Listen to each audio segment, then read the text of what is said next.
Okay, this is my second video about the engine, the sound engine test.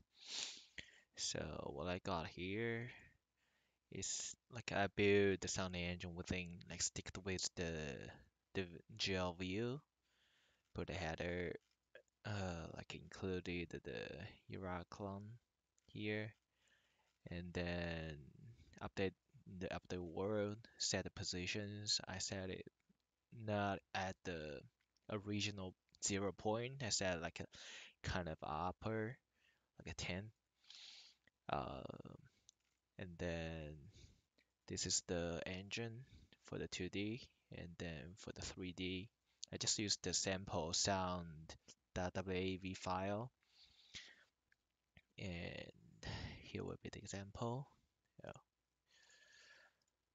Uh, when I press 1, okay, you can hear a clear, like a knocking sound. It's a 2D sound. Wherever you go, sound effects is the same. The volume won't change, and then won't have the position. And the SDL2 is the 3D.